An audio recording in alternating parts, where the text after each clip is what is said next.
The question about fear is an important one.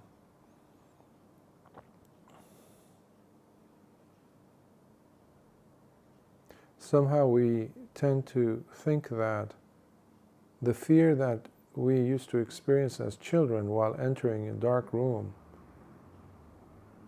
will be entirely gone once we hit that stage called adulthood or becoming a grown-up.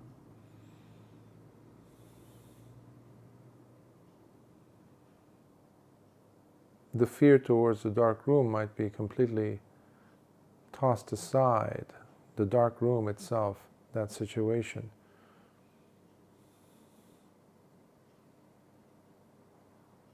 But the fear itself will stay, will go underground, will go hiding. Because it has to do with the unknown, really. And specifically with situations that we are unfamiliar with, but especially we cannot control.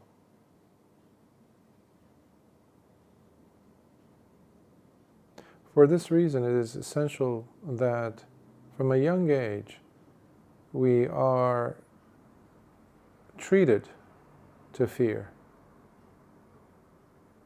What do I mean by that? We are taken to situations where we are encouraged, coaxed to allow fear, just like sunlight, hitting the skin, reaching the skin, enveloping the skin. Fear is part of our growth when it is not something that is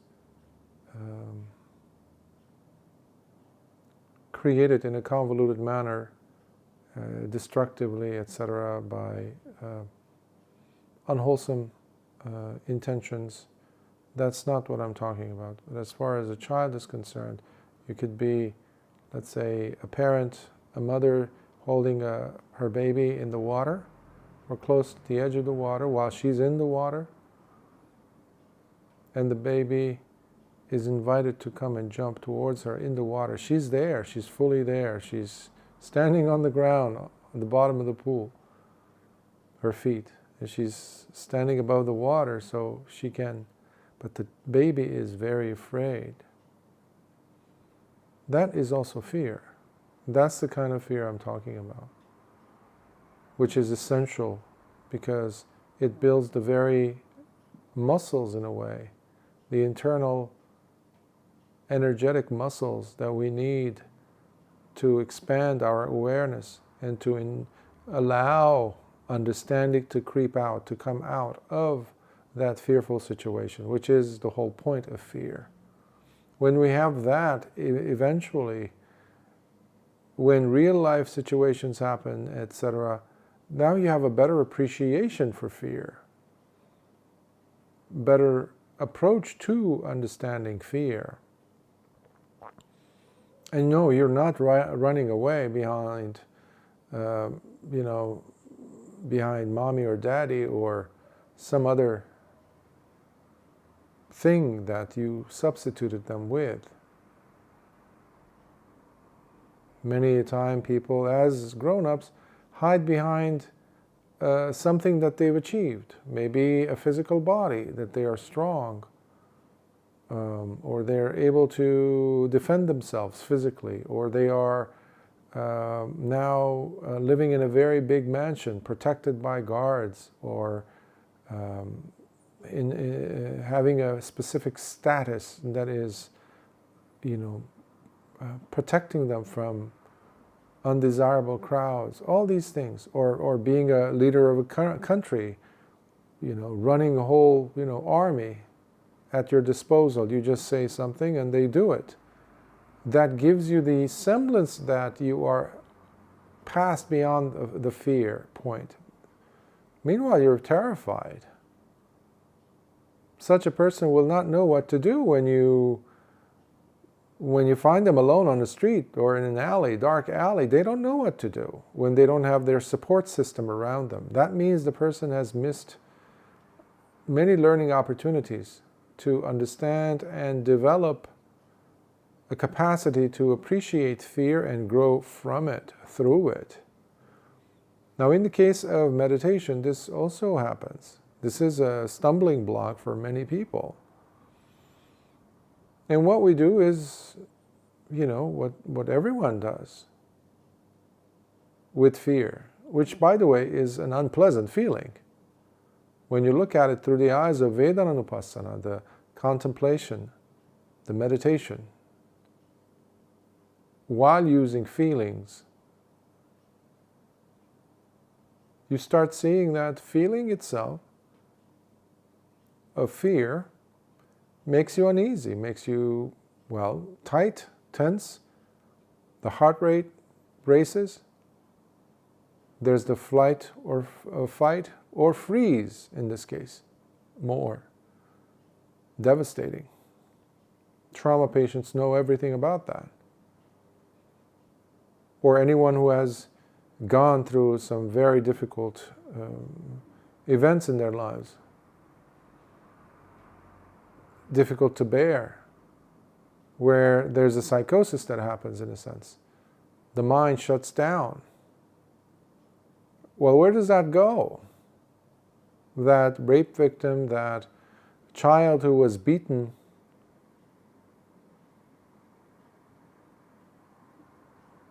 growing up by his caretakers.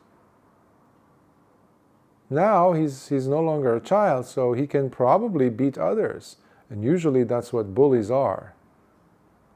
They used to be bullied in most cases. Hurt people, there's that saying. Those who have been hurt will tend to be hurting others. The Buddha even talks about this in the suttas, in the Anguttara Nikaya, numerical discourses. He talks about hurt people hurt people.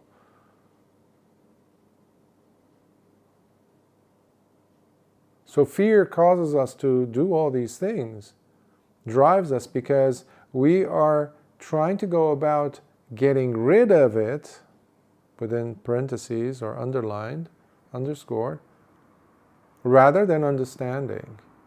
And for this, we do whatever we do with unpleasant feeling in general, which is we wait for or run after the opposite of painful feeling or unpleasant feeling, which is pleasurable feeling. This is like subterfuge. We are trying to muffle, we are trying to suppress this situation by looking after or running after its opposite, so that the painful attributes that come with the experiencing of fear, because it comes up from the background, it's an underlying tendency, it's a deep thing that comes up, creeps up. Even if you're a general or something, or a CEO of a company, an adult, suddenly the hairs at the back of your neck stand when you see something or hear something that is unusual. And the mind says, I need to attach a quality to this experience. What is, oh yes, this is unknown, this is fearful. And all of a sudden, you are terrorized, you are terrified by this. So this is a totally destructive state to be in, when it is encouraged to for us to stay in it and find ourselves again falling back in it again and again. Now this is different than what I was mentioning earlier, where the mother was trying to invite the baby into the pool to jump into her arms. That is developing of trust, because the surrounding circumstances are totally protected. There is a smiling mother, there's a caring presence, there's other children in the water too, jumping in and playing with their mother in the pool. And the baby feels more and more encouragement to do that. And the baby does. And all of a sudden he's enjoying the water. It's a beautiful experience. This is heavenly. See what happened to the fear itself? So fear itself is a potential. That's what I'm trying to say. It's a potential that can allow us to, potential as a springboard that can allow us to jump up to higher states of mind, of experiencing life, and a bigger capacity to experience maturity and freedom in your heart and your mind. Which, by the way, is what meditation is trying to do. Now, because for many of us, for almost every practitioner, actually all practitioners I can say, because even the Buddha had to face fear. Not from someone or from some things, from other entities, but from the mind itself, because the mind is totally groping in the dark at times when you're going deep. That is one of the biggest reasons why a teacher is required. This is where a lot of people have gone wrong. They've taken the shortcut of conjuring up images, conjuring up different ideologies, and gathering other people who also were cut short in their journey because of their fear. And they call that their apex of experience. They call that the highest point of spirituality. Meanwhile, it's a state of sour grapes almost, where they have not gone beyond to what was waiting for them, bigger possibilities and potential that they had, but they stopped themselves short. This is what happens with most people. Most religious experiences are on that level. It's a spectrum, of course. Well, the teachings that the Buddha gave blasts through all of that. The earliest teachings of the Buddha, that's what he was teaching, to penetrate and go beyond that fear, bhaya. He has several suttas.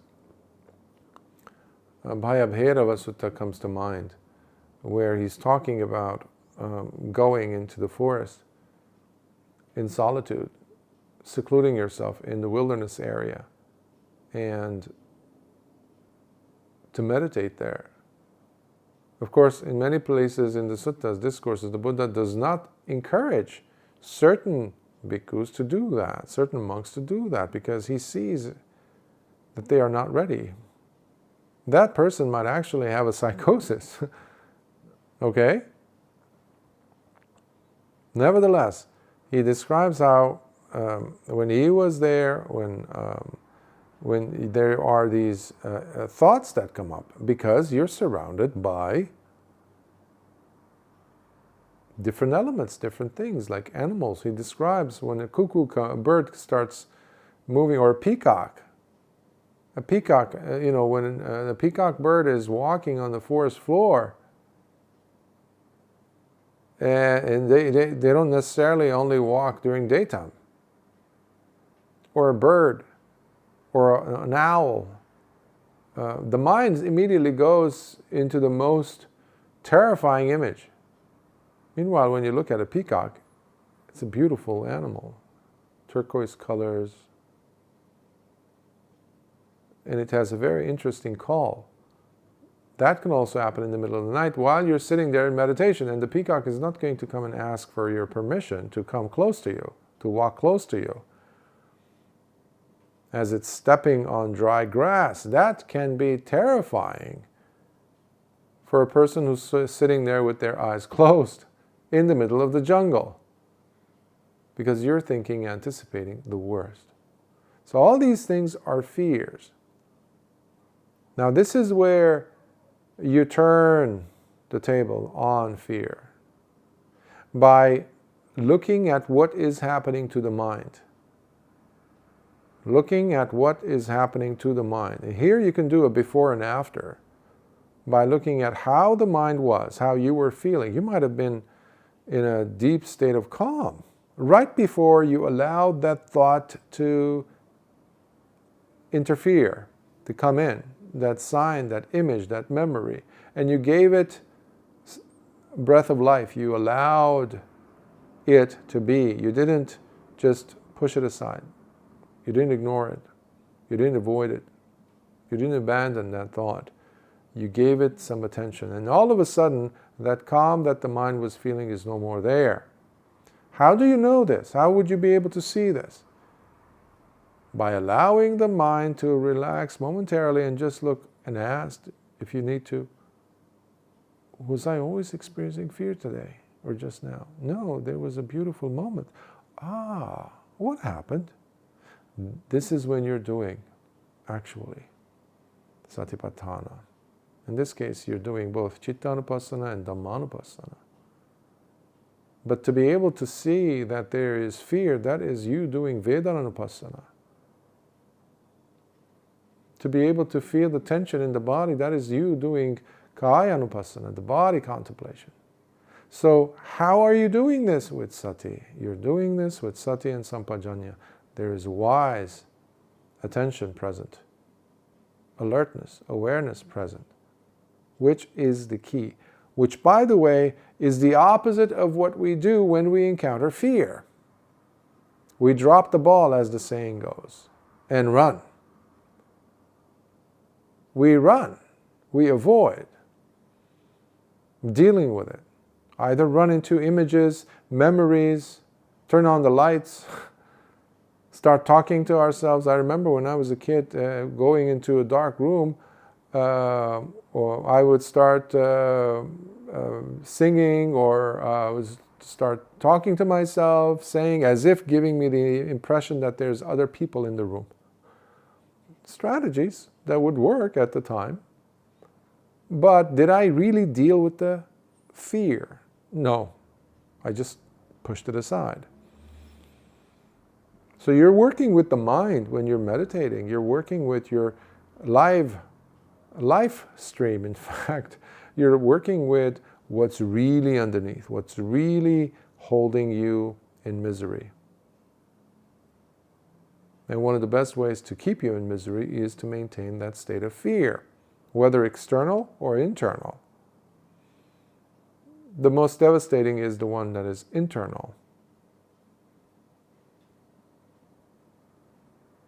Because once you have that sorted out, nothing from the external could really do anything to you anymore. That's why an arahant is an untouchable person. There's no way you could terrify an arahant. Adimutta Thera, he was sitting in meditation. He was, and all of a sudden there was a gang of robbers who come in. Robbers / murderers. They come in with their loot, with their whatever they had stolen, and they see him sitting there alone. And that's another thing that happens. Human beings have this tendency that when they are in a crowd, when they are the majority, all of a sudden they feel they are capable to or of, and usually exercise that tendency, that drive to dominate, to overtake, to enforce their opinion, their whatever they're thinking of. Basically, they gang up. That goes with status. This, you give somebody power, all of a sudden, they really allow that to get to their head, and they use it for worse. So these gang members or robbers, their leader says, well, we're going to have to kill you to offer a sacrifice to our God. And he says, okay. And they're surprised that he's not running, he's not putting up a fight. He's not asking them, hey, why are you doing this? Like, why, don't do this. He's not even doing any of these things. So eventually the gang leader says, aren't you afraid? He says, of what? He says, we're going to cut you into pieces. We're going to kill you. He says, okay. In order for me to be terrified, I have to be holding on to something. There's nothing for me to hold on to. What do you mean, he says? Don't you have a self that you want to protect? He's like, what self? The self that keeps changing constantly. And plus, in order for me to be afraid, I have to be holding on to something, which is this body, a status, my ideas, etc. I have none, he says. And this goes on for a little, but they're looking at his body language and he's so calm and relaxed. He is unafraid. Remember, he was sitting alone in the jungle, okay? Probably tigers have come by and he's seen many tigers roaming. Anybody who does meditation in the jungles, in those areas in the world, will see some tiger at least once. He's not budged. And then they drop away their weapons because they realize what a terrible mistake it was for them to even want that happening. And they become his students, and a few of them actually become arahants themselves. Because whether you're brandishing a sword, moving a gun, destroying lives and dropping bombs on people, or not, you still have fear.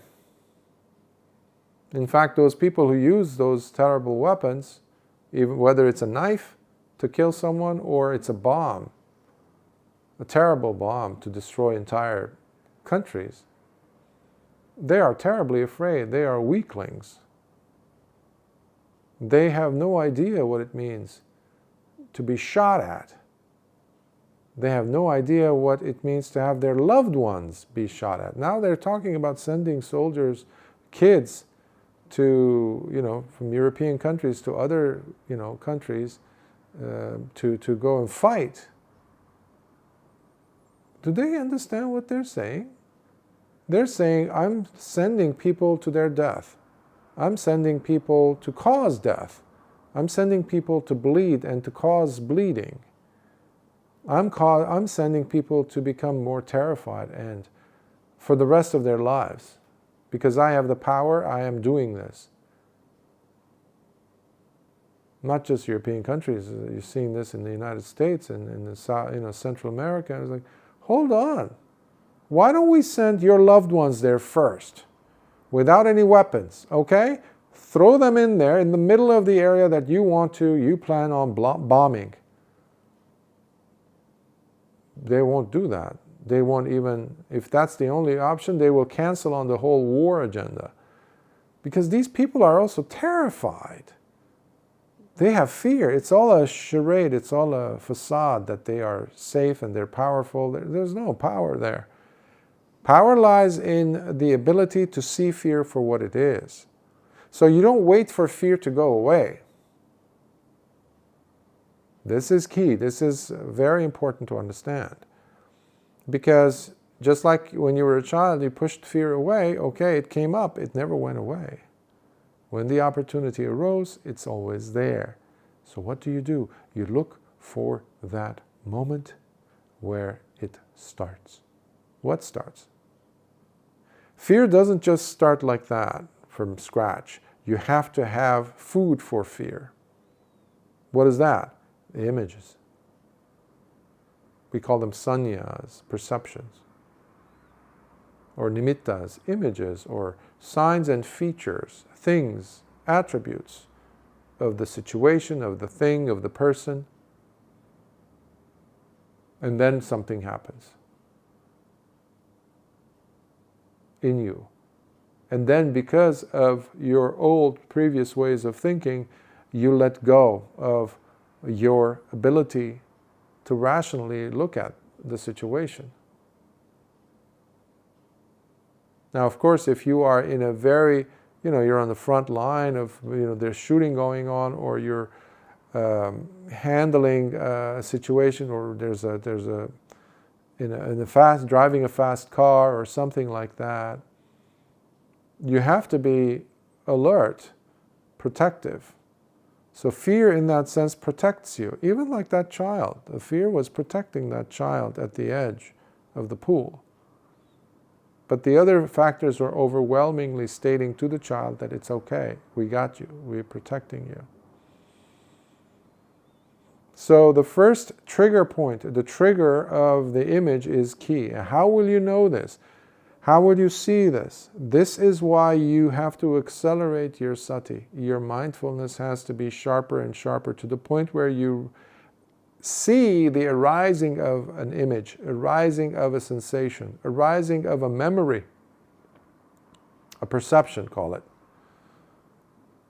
Because what the typical putujjana, the regular person, does is they drop whatever practice they were doing, meditation, this and that, and then they will hold on, grab hold of that memory, and they will fan it.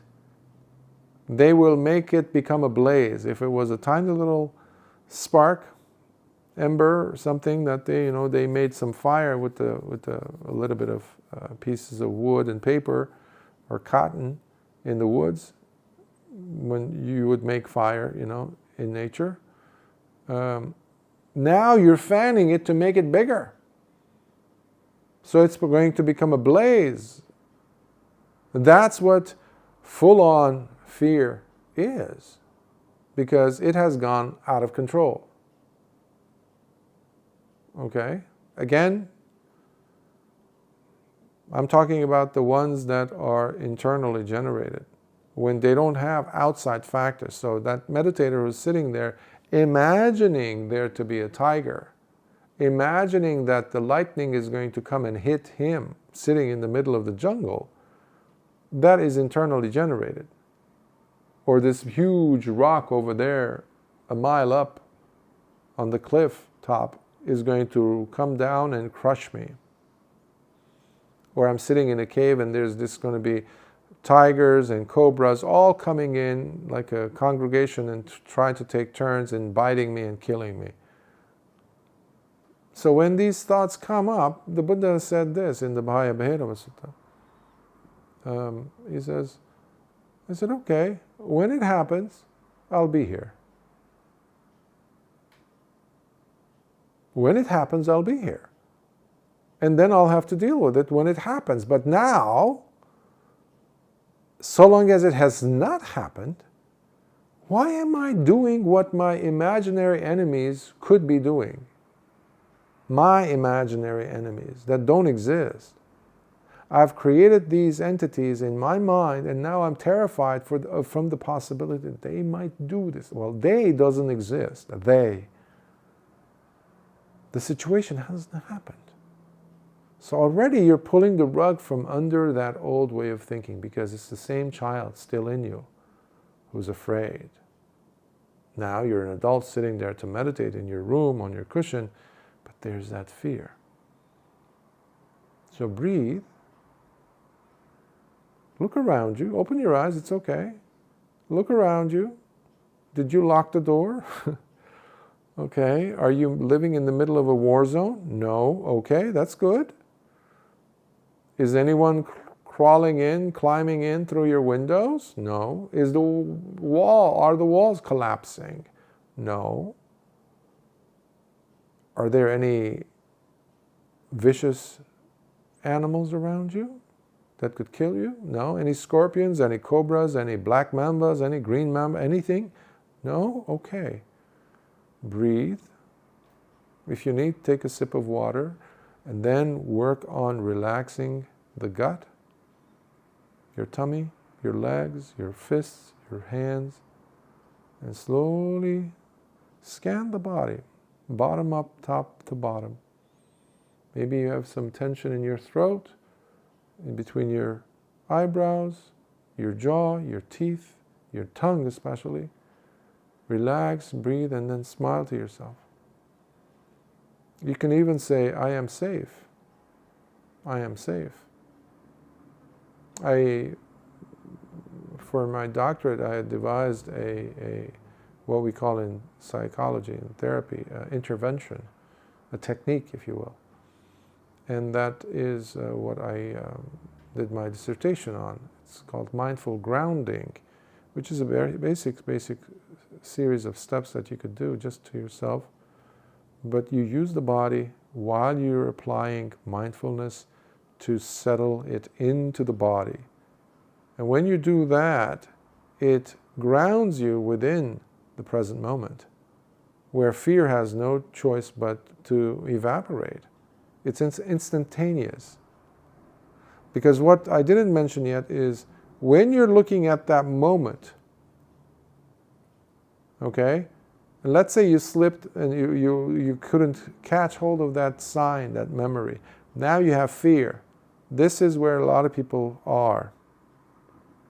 Instead of being overwhelmed, please, while you're observing your body being safe, etc., you checked it and you're fine, and then the fear is still there. Look at fear itself with sati, with mindfulness. Just observe it. Just observe it. Don't judge it, nothing. Just observing it with sati. And something miraculous happens every single time you do this. It vanishes. It literally vanishes.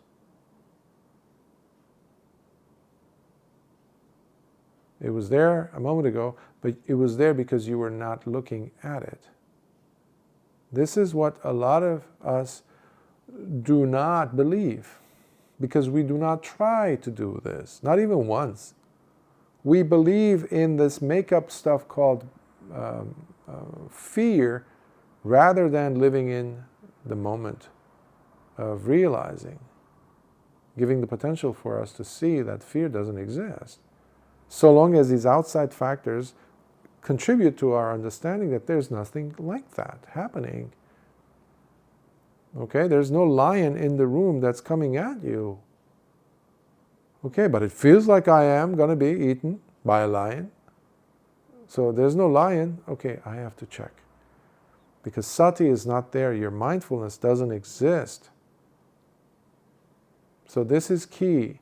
You don't push it away so that you get another pleasurable feeling to come in, so you kind of, yeah, I conquered my fear. No, you didn't. It's just buying time. It's going to come back with a vengeance, in a sense. So this is why sati is the cure-all for many of these, I guess, symptoms, you can call it, mental states.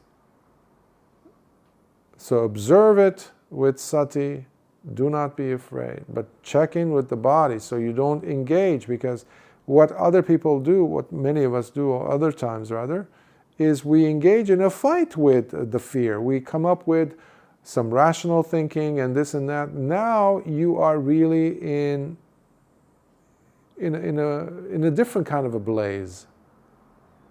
That's not it either, because now you're caught in a mental yelling contest with yourself. And guess what? You will not win. Now you cannot sit. That's why many people get up and leave the meditation cushion. And they say, oh, it's not working. So you have to allow yourself the capacity by saying, put these thoughts aside. That's the sanya. Sanyas, our perceptions, are our enemies, really. The Buddha says, sanya viratasa nasanti gantha. For the person who is detached from perceptions, looking at perceptions, believing in perceptions, processing life through perceptions, for somebody who's given that up, who's given that whole method of living up, there cannot be any bonds, any yokes, anything, any shackles, because it's our perceptions that shackle us. And then in the next verse he says, Panya vimuttassa nasanti moha. For the person who has liberated oneself through wisdom, through discernment, through discerningly looking at the situation. And you can't do that without sati. Okay? You can't have panya without sati. Panya is not the result of conjuring up new ideas, reading books. Nibbana is not the result of reading books or sitting down and thinking about things, even those things if they are the Buddha's words. That's never going to get you Nibbana. Impossible. It is the deepening of your understanding, the insights that come from that. That's very personal. You cannot give that away. You cannot make someone become something with those insights. They're yours to be transformed by. So for somebody who has liberated oneself through wisdom, there cannot be any delusion, he says. Nasanti moha. There are no delusions. And that's what fear is coming from. Lack of information. But the biggest spotlight that you have that works is your sati. I used to describe this when I was a layman Dhamma teacher. I used to describe this to students as, imagine driving in the dark in a car with the lights turned off, and there are no street lights, and there's no moon. So there's no sources of light coming to light up the area where you're driving. Could be a mountain road, you're totally in the dark, you're going to crash. So sati are the headlights of the car. And the steering wheel is your panya, is your wisdom. When you have these working, you're not going to go ahead and swerve off the road and go crashing yourself into the woods, into the rock, into the wall. Because sati will say no. And then fear will become your best ally. It will propel you, it will move you faster, it will allow you to go deeper. So it's a wonderful ally if we know how to work with fear, because it's just energy. That's the exhilaration source for the baby. When the baby finally jumps into the water, into the mom's hands, before she gets to the mom, she's, moving her hands and feet, and all of a sudden she's floating. She's swimming. And everybody's happy, and including the baby. There's always laughter. That exhilaration came from the source of energy that was locked inside the fear. It's like a spring that's attached to a rocket or something, and just like poof, it flies off. Instead of being tight, it releases it in the right way. So, I hope this answers the question. Sukyot.